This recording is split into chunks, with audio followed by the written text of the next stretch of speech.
The world of Sonic the Hedgehog has been thrust into a not-so-dark, not-so-stormy hard-boiled detective story that probably nobody saw coming. Follow Sonic and the intrepid Chaotix Detective Agency as they take on their biggest case yet.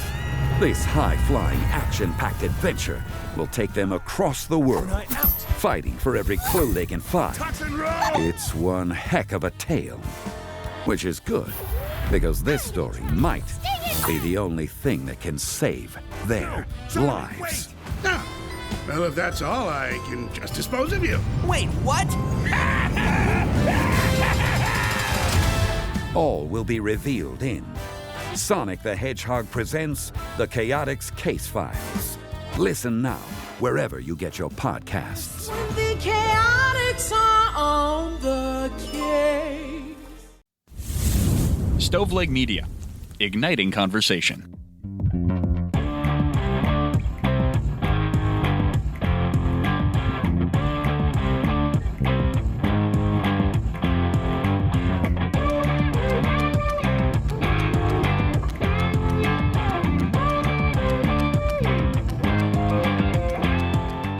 This is True Crimecast. I'm Jamie here with John. What's happening, man? Dude, not a whole lot. How's it going over there? Things are good. Things are really good.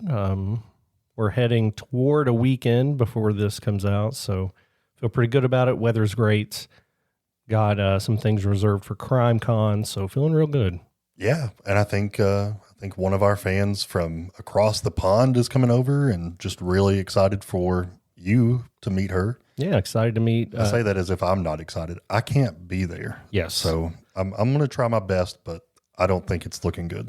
I will be there. And if you're interested in going to CrimeCon, I guess, first of all, take a step back. CrimeCon is a convention where there are survivors of crimes, there are investigators, there are podcasters, there are journalists. If you're interested, if you're listening to this, you would enjoy CrimeCon. Absolutely. It is. I went last year. It is absolutely amazing. You get to see all of your favorite podcasters, ourselves included. You get to see, like, Live PD was there last year. Chris Hansen was there last year. I think Nancy Grace was there. It was an amazing opportunity, and you're with thousands of people that like crime just as much as you do. Yeah, so if people look at you funny for liking this stuff, your crowd is at CrimeCon. These are your people, and it's at Vegas. I know around here you can get really cheap flights to Vegas, and the accommodations are very, very reasonable. This is a really good opportunity for you to go be with your people for a really good price, and we have some codes that can help you out. Yeah, if you want to go, you can put in TCC10, TCC10, and get 10% off your pass. So that's awesome. That would be awesome if you would enter that, and then we would love to meet you there. We'll have a table in Podcaster Row, which some swag everybody has access to. So you just get a standard badge, and you can come in and see me and get some stuff and say hello. Yeah, our boy Nate will be there as well. He was if you're an old time fan, he was the voice of the True Crimecast for a long time. He still does the Stoveleg Media bumper at the beginning. Oh, yeah. Stoveleg Media. He has a much better voice and is much better looking than me, so I don't want to advertise him. He's the face of this organization. He should be. But yeah, I would love to see you there. TCC10, and you can get 10% off. But yeah, it should be a good time. Yeah, man. I also want to mention Patreon. We have just an obscene amount of stuff over there that you can download and listen to instantly as soon as you join. $3 a month gets you bonus episodes each and every month that are only available to Patreon members. This past month, we uploaded the lipstick killer case, which was really, really good. We actually sat down to record a case for the first time ever. Only got about, a minute into the case? 3 minutes and 32 seconds. It felt like an eternity, but we got 3 minutes into a case, and then I had to pull the plug. It was just too much. I thought we could do it. We have never in 8 years ever done that. So those 3 minutes are available over on Patreon. It is the most obscene thing we've ever said, I've ever personally said, but it might make you laugh. It might make you cry, but whatever it is worth, the $3 just to hear that. The feedback over there has been pretty good, so I think it's probably worth it. Yeah, it is. It was for a True Crime to Go. That case will never be told on here, but I tried. Yeah, unfortunately, we tried. All right, man. Anything else going on? Nah, man, just so pumped about today's case. It's been a long time coming. We have each researched this independently years ago, and I thought that we had covered it, but we had not. We are going to be talking about the assassination of Robert F. Kennedy. Now, he is not the current health secretary of the United States. That is Robert Kennedy Jr. Right. So this was the brother of JFK, of course, and we'll get into kind of the timing and all that. But yeah, we did kind of a deep dive independently and then came back together, and we talked about it so much off the air, but never recorded it. So I think it's well past due for us to talk about this case, and I would love for you to get us rolling. It was just after midnight on June 5th, 1968, in the main ballroom of the Ambassador Hotel in Los Angeles, and there were hundreds of campaign workers and supporters that had packed together just waiting. What were they waiting on? Well, they were waiting for the results that were coming in from the California Democratic presidential primary, and the news was good. Robert Francis Kennedy, U.S. Senator, former Attorney General, brother of a murdered president, had won the primary. So he walked to the podium to just thunderous applause. And I say this because there are, I've listened to the audio of it. You can see video of it. The cameras were flashing. It was a big moment for him. And he thanked his campaign workers. He thanked the voters of California. And then he was looking towards the general election. He ended his speech with a simple line, "On to Chicago and let's win there." And then the crowd roared. It was one of the best nights of his campaign. It had to be like he felt on top. This was a big deal for him. Unfortunately, it would be the last speech that he would ever give. Yeah, this campaign, this win of the California primary was a big one. And most people thought he would be the favorite to become president. So it was a really big deal. It was a really big night. But the night took a turn. Robert Kennedy stepped off the podium. His security chief, Bill Barry, steered him away from the main crowd and through a back route. So they were just trying to get away from people, get into his private suite so that he could celebrate with the people he held near and dear. And they were going through a kitchen pantry that connected to a service exit by the ballroom.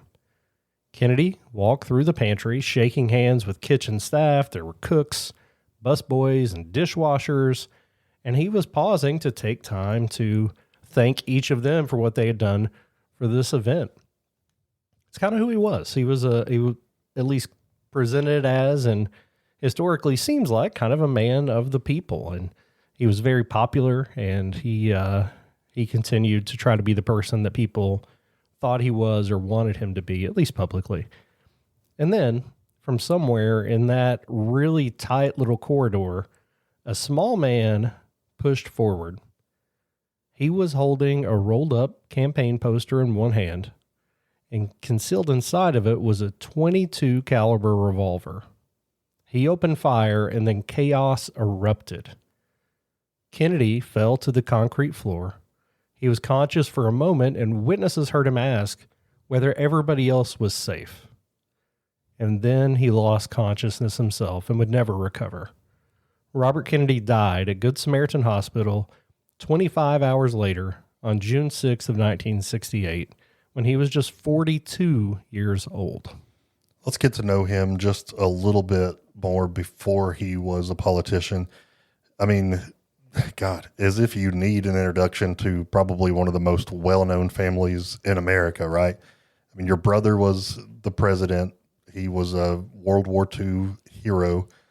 I don't know much about his dad, but I'm sure it's because I'm an idiot. I'm sure there's a long line of legacy there, right? There was. And I mean, you say that. I think the generations younger than us haven't been taught this as deeply. Like their American history, there was a lot going on that we lived through and weren't taught about that they have to cover. So I'm not sure everybody's as familiar as the Kennedys as we were growing up. I mean, I have a bust of Kennedy in the office. Like I'm looking at Kennedy right now. That's JFK.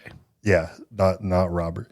Yeah, so Robert was born on November 20th, 1925 in Brookline, Massachusetts, and he was the 7th of 9 kids to Joseph P. Kennedy Sr. and Rose Fitzgerald Kennedy. So what a name, Rose Fitzgerald. that's really solid. We know several of the Kennedys, but I mean, out of the 9 kids, there's still several that I know nothing about. Was Fitzgerald a president? Like, did she come from also a long line of Maybe. royalty in America? I think that was JFK's middle name as well. Maybe So, that's what I was thinking. Yeah. So the Kennedys, again, one of the most powerful political dynasties in American history, but Robert was never supposed to be a part of all of that, right? The role belonged to his older brother, Joe, who was being groomed for the presidency from childhood. When Joe Jr. was killed as a Navy pilot in World War II, the torch passed to John. Robert, who everyone knew him as Bobby, grew up in John's shadow, and he was considered the scrappier, tougher, more combative of all the brothers. And when John was charming and smooth, Bobby was blunt and direct. After graduating from Harvard and the University of Virginia Law School, he went to work in the Department of Justice and then managed his brother's, John's, campaign to be a successful 1952 Senate campaign. In 1953, he briefly worked as an assistant to counsel to Senator Joseph McCarthy's controversial subcommittee, a chapter of his career that he said that he deeply regretted being a part of.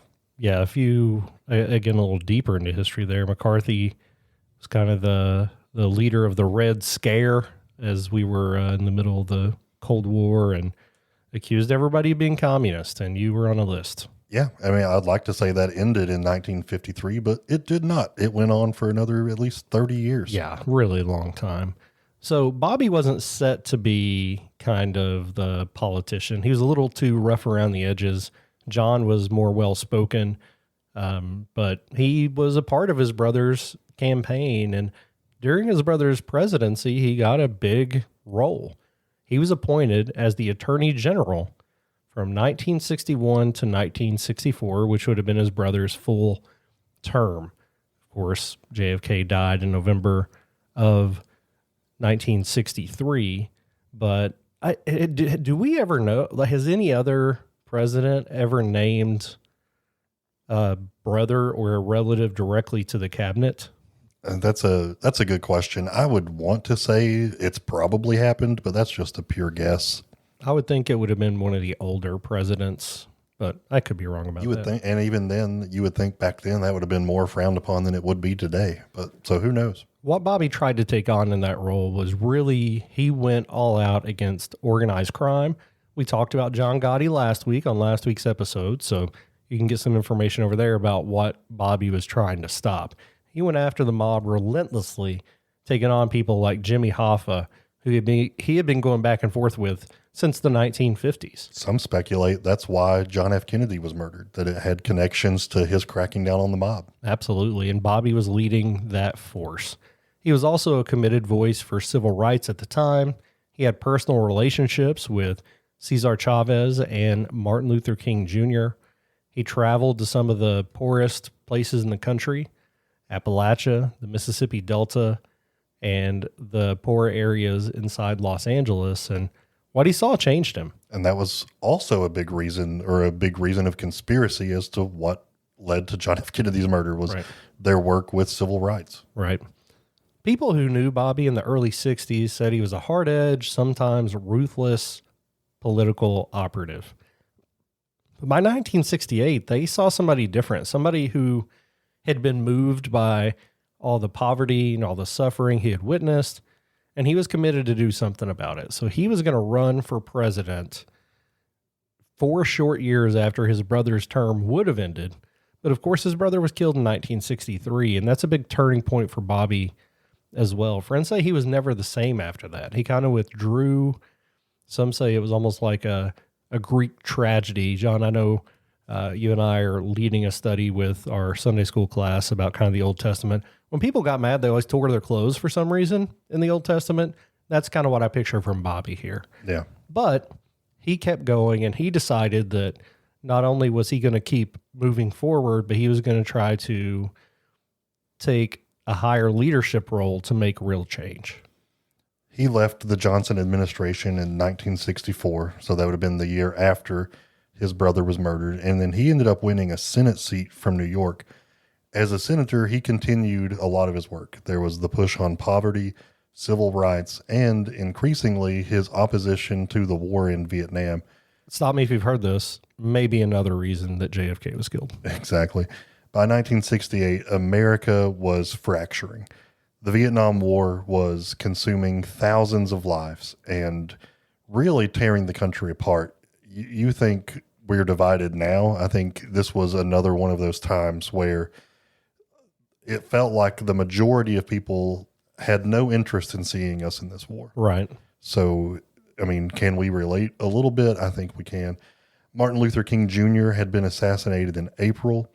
Cities had burned. President Lyndon Johnson facing an unwinnable war and, a party in revolt. They announced that he would not seek re-election. Doesn't this almost mirror where we are today? Things are pretty rough. I mean, we had political assassinations. We had political assassination attempts.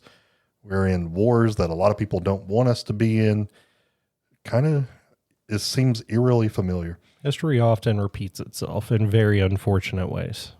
Kennedy had been hesitant to enter the race at all, but he was urged by his brother Ted and others to wait. But on March 6, 1968, he announced his candidacy for the Democratic presidential nomination.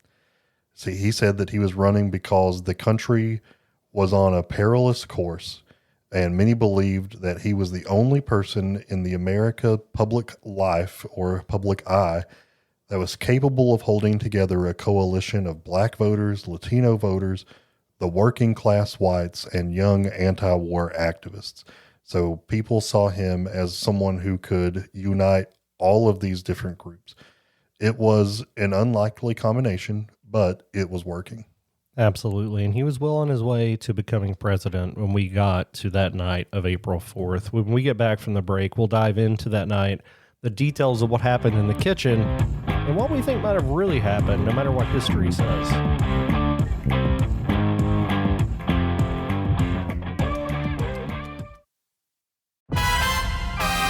The world of Sonic the Hedgehog has been thrust into a not-so-dark, not-so-stormy hard-boiled detective story that probably nobody saw coming. Follow Sonic and the intrepid Chaotix Detective Agency as they take on their biggest case yet. This high-flying, action-packed adventure will take them across the world, fighting for every clue they can find. It's one heck of a tale, which is good, because this story might be the only thing that can save their lives. No. Well, if that's all, I can just dispose of you. Wait, what? All will be revealed in Sonic the Hedgehog presents The Chaotix Case Files. Listen now, wherever you get your podcasts. When the chaotics are on the case.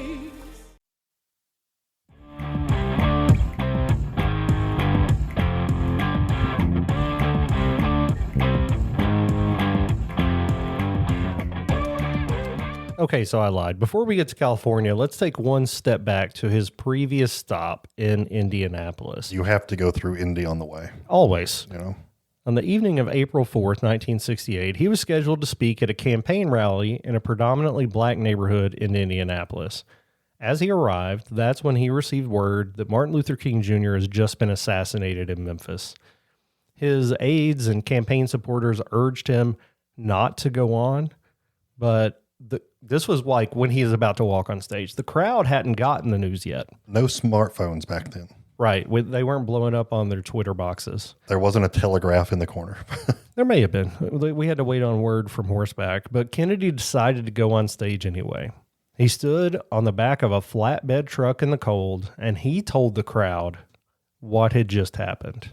As you probably know, most campaign speeches are completely written out beforehand. Of course, people running for office are really good at memorizing them, slightly improvising, that kind of thing. But he's kind of off on his own here.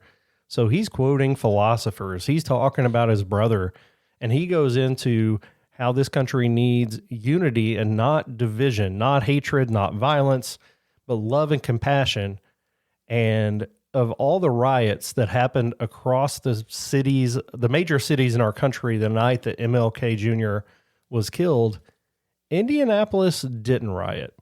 And some people consider this speech one of the most extraordinary pieces of not only impromptu public speaking, but of being able to not calm a problem. He didn't solve anything going on, but he was able to speak to a population, hearing what they needed to hear and what he planned to do to prevent future events like this from happening. So can I read the quote that I mean, this is literally as he's walking to the stage, and then he remembered this and quoted it verbatim. It was awesome. He said, "In our sleep, pain which cannot forget falls drop by drop upon the heart, until in our own despair, against our will, comes wisdom through the awful grace of God."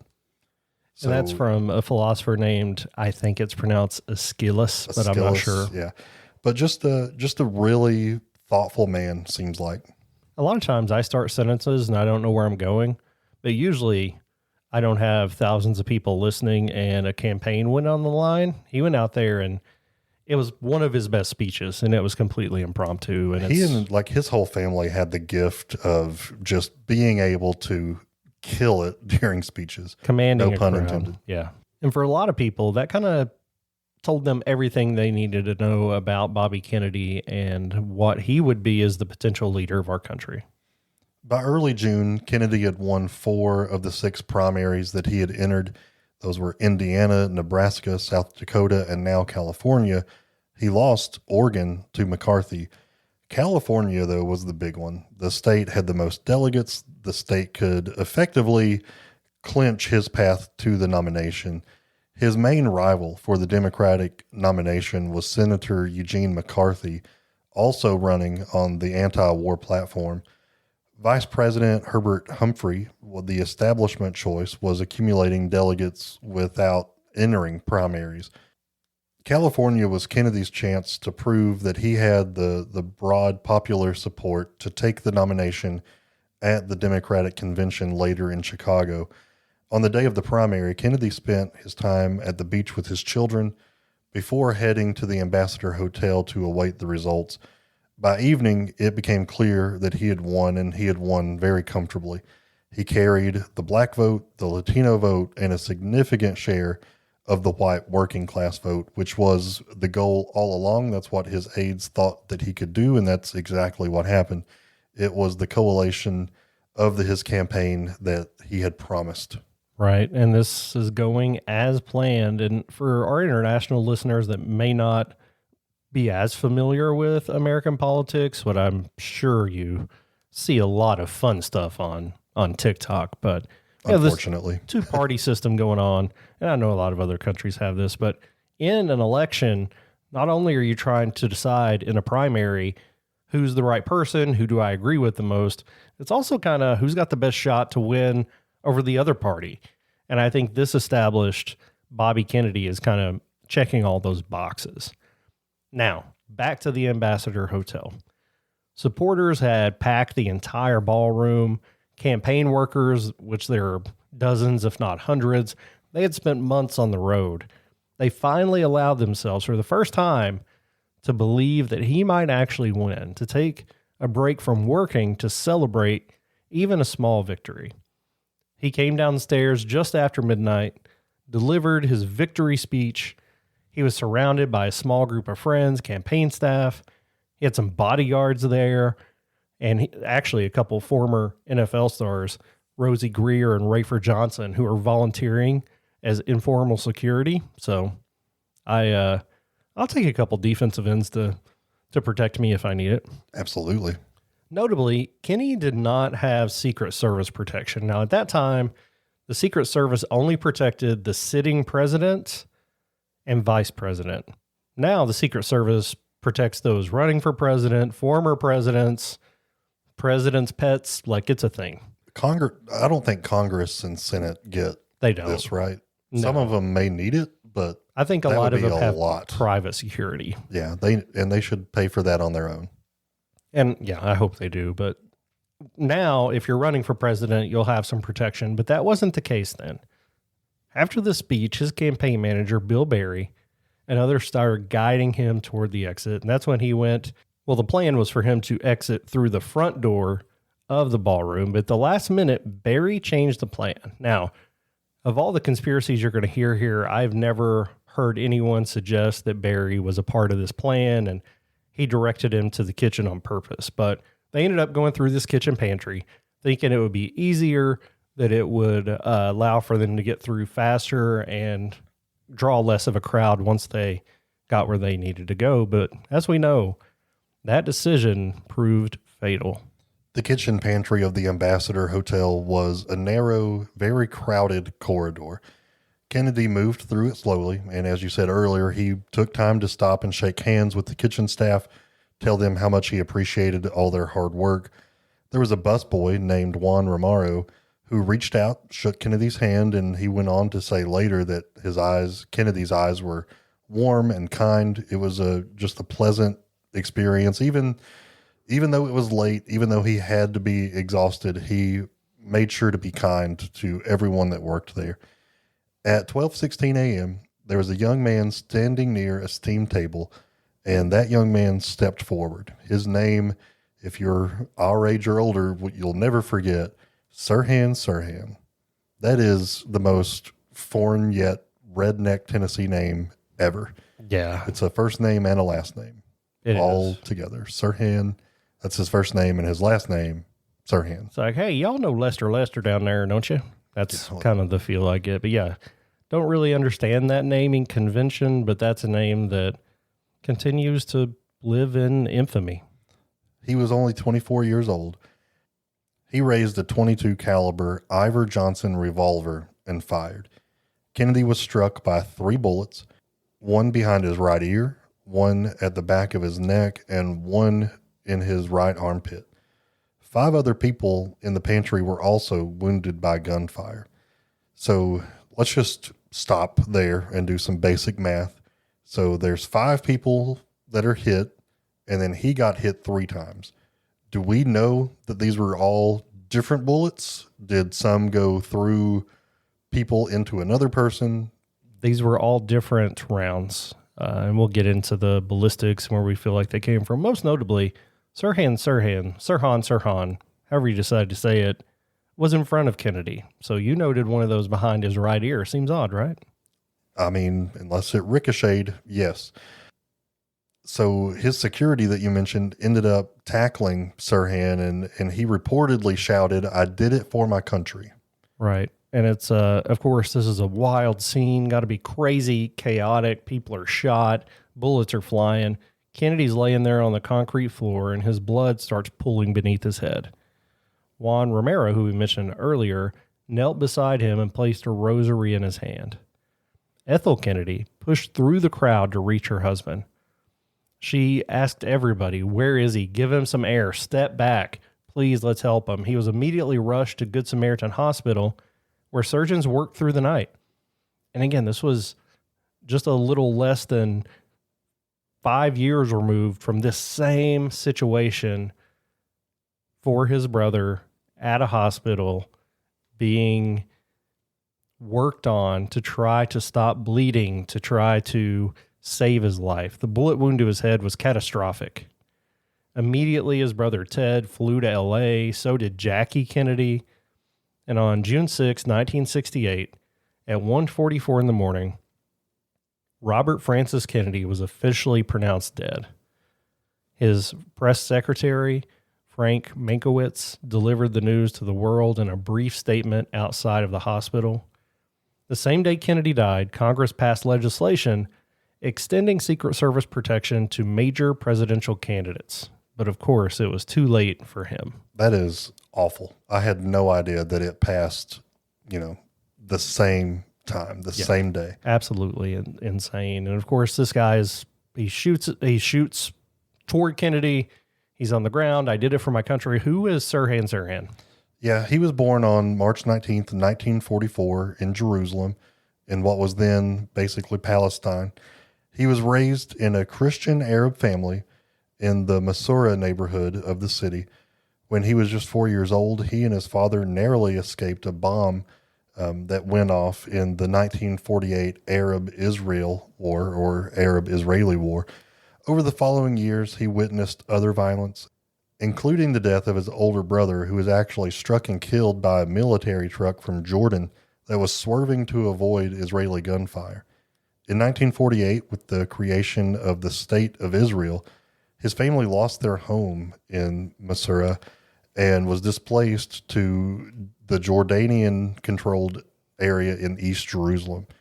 His childhood was defined by trauma, displacement, a deep sense of injustice.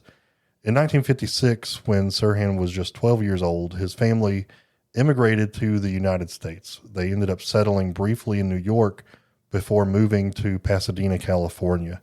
So his father was unable to adapt to American life. He ended up returning to the Middle East alone. And not long after, that's when, how hard would that be to come to a place that's just so different than where you're used to, and then your dad's like, no, I can't do this, I'm out, and he leaves the fam to go back. Yeah, that's the thing of him going back by. I don't know the pieces that went into that decision, but the whole family didn't go back. It was just his dad. Yeah, so that left Sirhan to be raised by his mom. I wasn't ready for all these conversations, but you mentioned several times history repeating itself. I mean, the Middle East is very similar to everything you just described right now. Yeah. It's I don't know, world's in a rough place. Back to California, Sirhan attended John Muir High School and then Pasadena City College, where he did reasonably well academically, but he ended up not finishing a college degree. He drifted through a series of low-paying jobs. For a while, his dream was to become a jockey, like a horse jockey. And if you think about that... I thought you were going to say a disc jockey. No, a horse jockey, which gives you a little bit of insight into his stature if you've not seen pictures. Horse jockeys have to be small. He was a little feller. He was really short. Yes, very short, petite, and that's kind of what you have to be a jockey. John and I obviously do not fit that. I could be the horse. There you go. But not the jockey. He worked at the Santa Anita racetrack as an exercise rider, but in 1966 he fell off of a horse and was injured, and that essentially ended his riding career and prevented him from becoming like a full-time jockey. And that, according to people around him, changed his personality.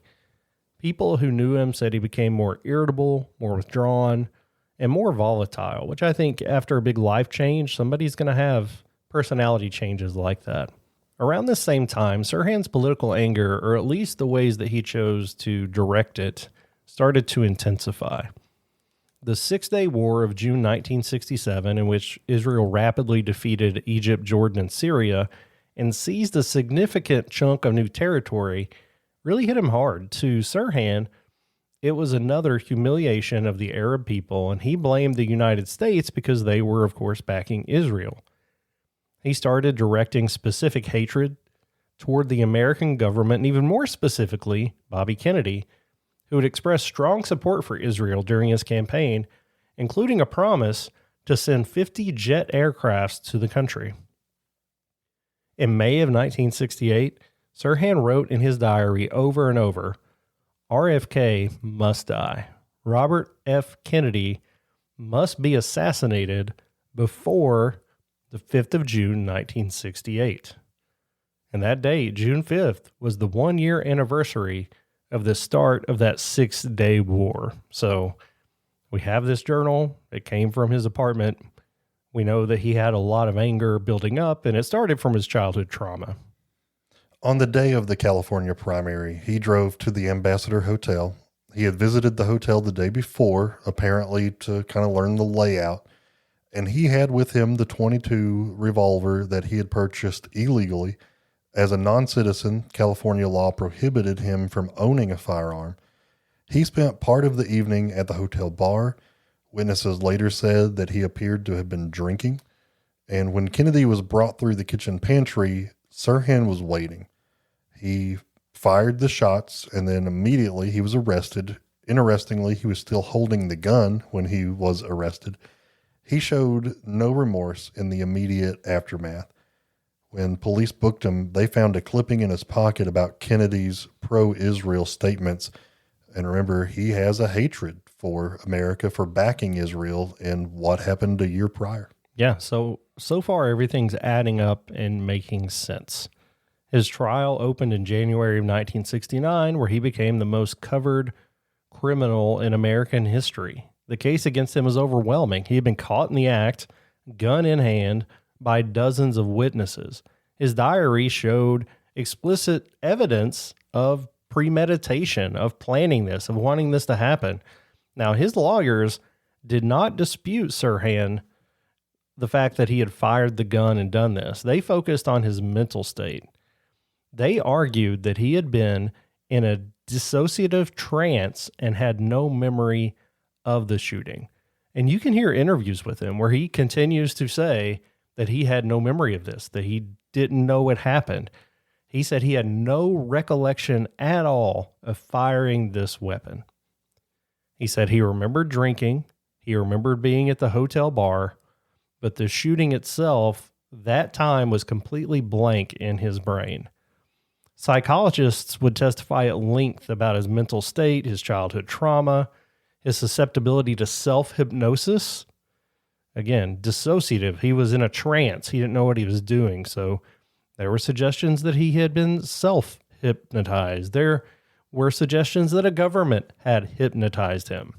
He was known to have been a member of the Rosicrucian Order, a mystical organization that practiced visualizations, mental exercises.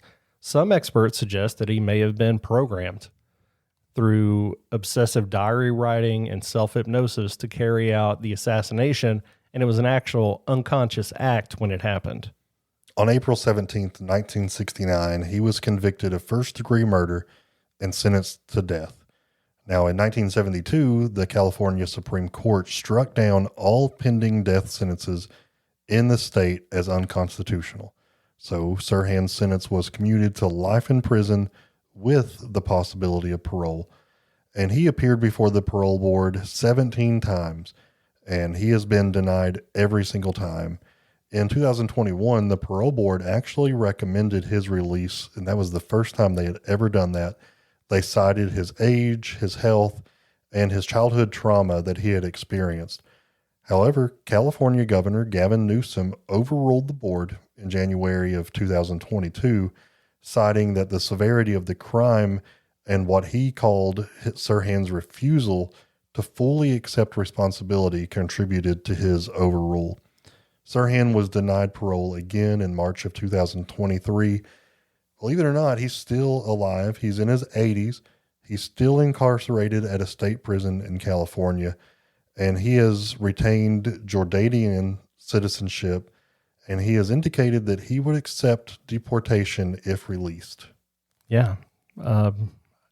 I actually was unaware of the parole, that they had recommended it. So that's, that research unveiled that for me, and Gavin Newsom overturning. It's a bit surprising just based on other things happening. So I feel like, yeah, that is all a surprise to me. So kudos to that. I don't think parole should have ever been on the books as an option. So obviously with JFK, we have the grassy knoll theories, the mob, Cuba, other politicians, like so many conspiracy theories. This one seems black and white on the surface until you dig in just a little bit more. Now, this assassination account has always had its critics, and some questions are easy to dismiss. Some are not as easy to dismiss. The most pertinent issue that's brought up is the number of shots fired. Now, John, if you recall, 5 people had been shot, and then Kennedy, in addition to those 5, had been shot 3 times. How many rounds is that? That's 8. That is 8 rounds. Sirhan's revolver held 8 rounds. So on the surface, bada bing, bada boom. But forensic analysts examining audio recordings of the shooting have counted what they believe to be 13 distinct shots. There were bullet holes found in several door frames, wall areas throughout that kitchen. There were more than 8 shots fired. And I can't find anybody who can actively dispute that. So I guess my question is, 8 people were shot. Did they find more than 8 bullets total?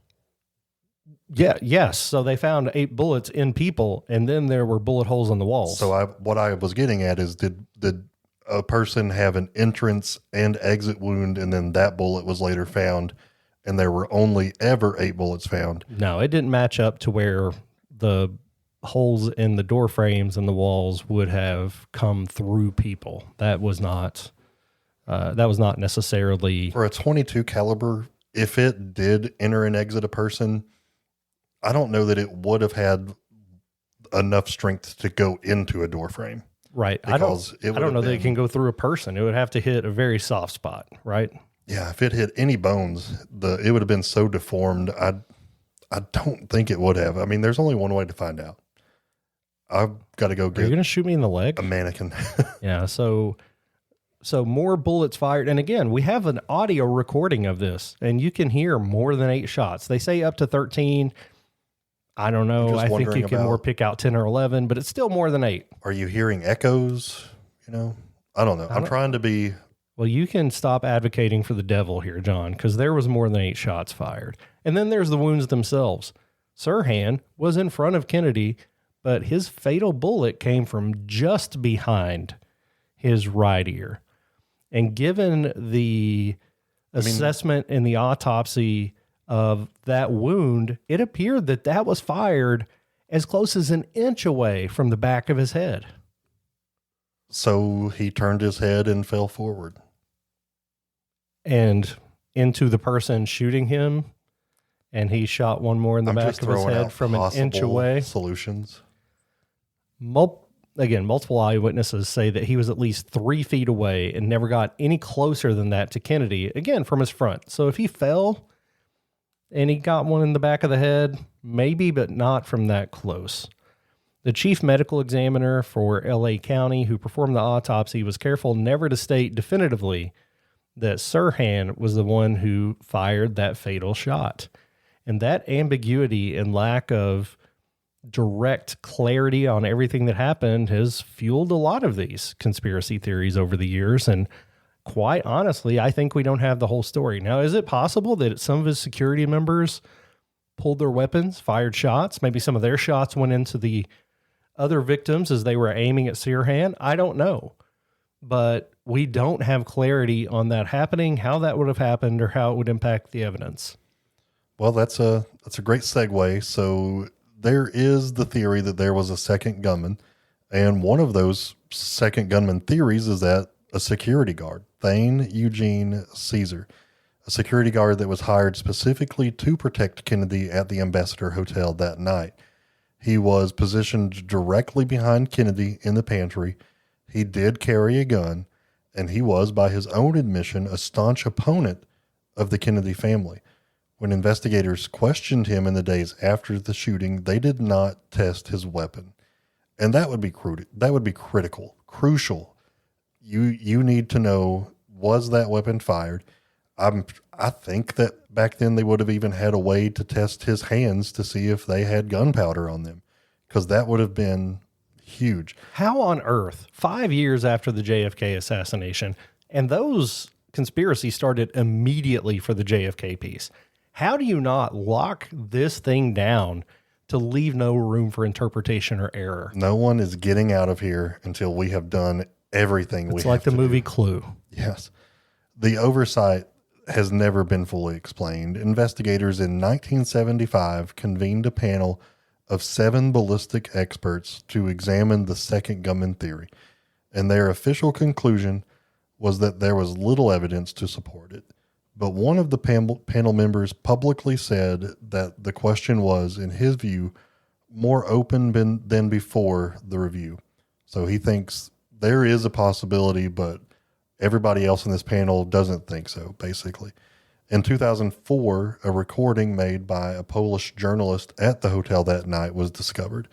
An acoustic analysis of that, you can hear more shots than Sirhan's gun could have physically fired. So their findings have been disputed by other experts. I mean, we've heard these ourselves. You can listen to these. I think it's pretty clear that there was another gun that night. I know with AI, you can fake anything. First of all, these audio clips were before the advent of AI taking over everything. Thank God. I'm aware that they could have been tampered with, but it doesn't sound like they are. And a lot of people put a lot of faith in these audio clips showing that there was more than 8 shots, which is supported by the physical evidence. So even if you believe the audio is made up, you can count in that room that there were more than 8 shots fired. One more layer to this is that Robert F. Kennedy Jr., who you mentioned is currently working for the president, in 2018, he went to California directly to confront his father's killer, Sirhan. After that meeting, Kennedy publicly stated that he believed his father had been killed by a second gunman and that Sirhan did not fire the fatal shots. He said he believed the official investigation has been flawed. His position really divided the Kennedy family. Some went along with him, but Ethel, Bobby's widow, has consistently opposed the release because she is fully in agreement that Sirhan did this right up until her death in October of 2024. She always maintained that she knew what happened and it was Sirhan that took her husband away. Other Kennedy children have stayed silent on the question. On January 23rd, 2025, President Trump signed an executive order to declassify government documents related to the assassinations of JFK, RFK, and Martin Luther King Jr. The first batch of RFK files, which was over 10,000 pages, were released in April of last year. Investigators discovered an additional 50,000 pages of relevant documents in CIA and FBI warehouses that had never even been turned over to the National Archives. These documents, obviously, with 60,000 pages, are still being reviewed, but whatever they contain, unless it's some kind of lockdown clarity on we know every weapon that was fired, where every round ended up, and we know that Sirhan fired this shot that went into the back of Robert Kennedy's head, the questions aren't going away. This is brutal, man. Absolutely brutal. And I think that, well, I hope that if we ever learn more, that we will be able to share it. It's, man, with everything we have going on in the country, right? I mean, we now have the Epstein files where, you know, there's depositions going on involving former president and his wife. I don't know. I wonder if we'll ever learn more, but I sure hope we do. Here's the problem. Our government just lies to us so much that it's hard to believe anything. And it's so blatantly obvious that it's happening, but yet we don't do anything. Now, I'm going to stop before I get put on a list for calling for a revolution, but maybe we do need one. Robert Kennedy was buried on June 8th, 1968, following a funeral mass at St. Patrick's Cathedral in New York City.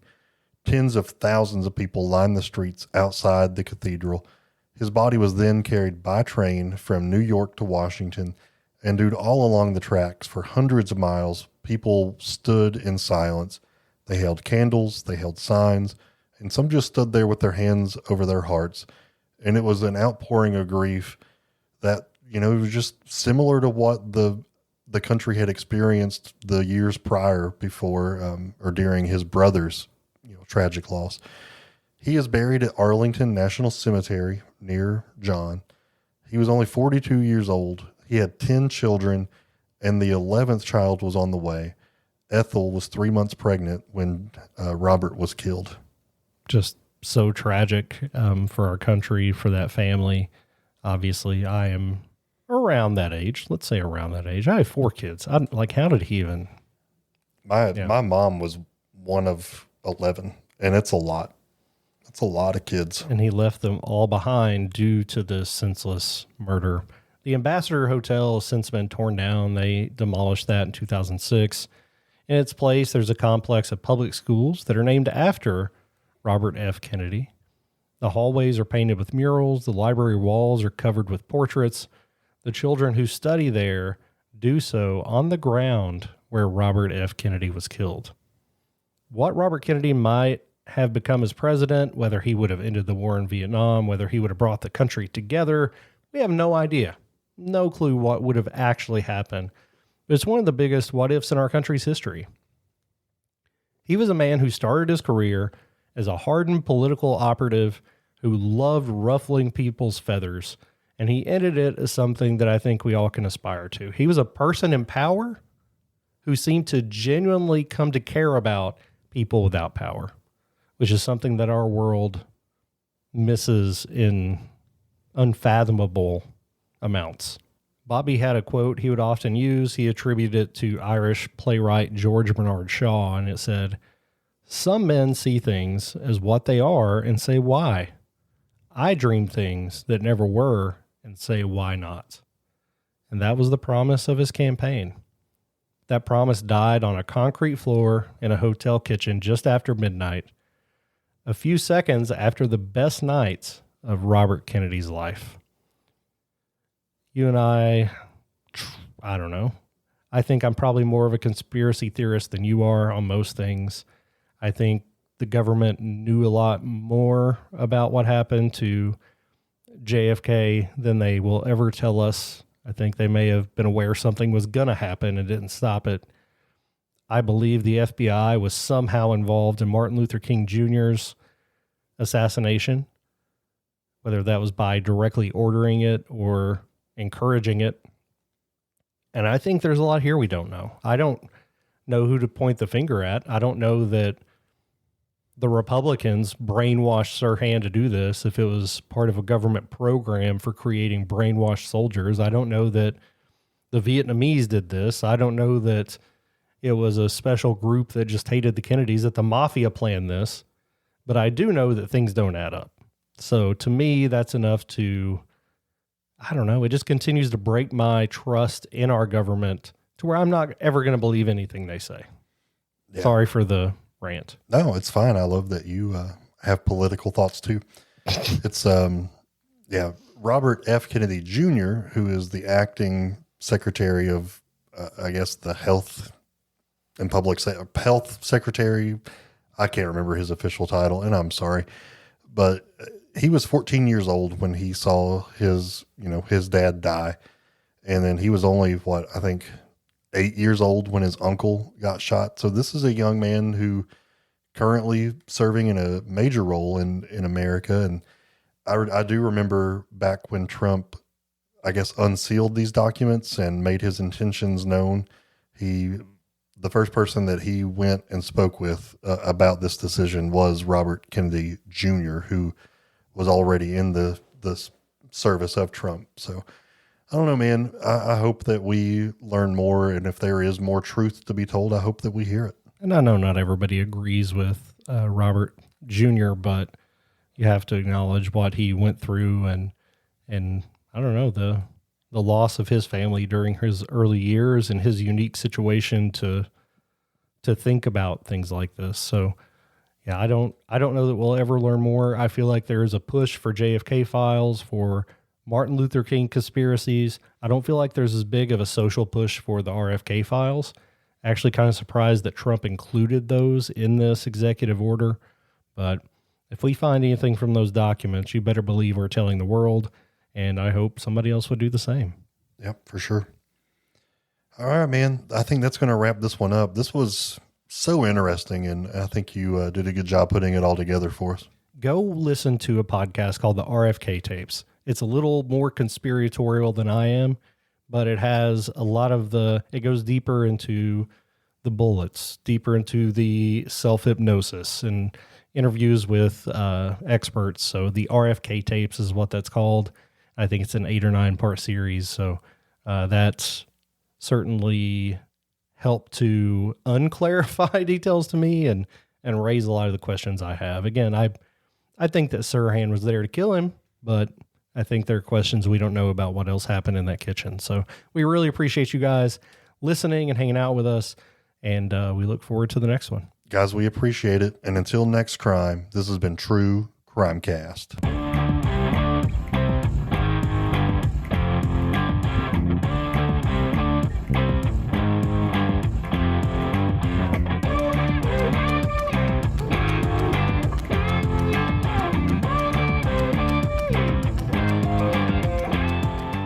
You've listened to True Crimecast, distributed by Stoveleg Media. Check out stoveleg.com to find out more about your hosts and to find other podcasts to listen to. Stoveleg Media, igniting conversation. The world of Sonic the Hedgehog has been thrust into a not-so-dark, not-so-stormy hard-boiled detective story that probably nobody saw coming. Follow Sonic and the intrepid Chaotix Detective Agency as they take on their biggest case yet. This high-flying, action-packed adventure will take them across the world, fighting for every clue they can find. It's one heck of a tale, which is good, because this story might be the only thing that can save their lives. No. Well, if that's all, I can just dispose of you. Wait, what? All will be revealed in Sonic the Hedgehog presents the Chaotix Case Files. Listen now, wherever you get your podcasts. When the chaotics are on the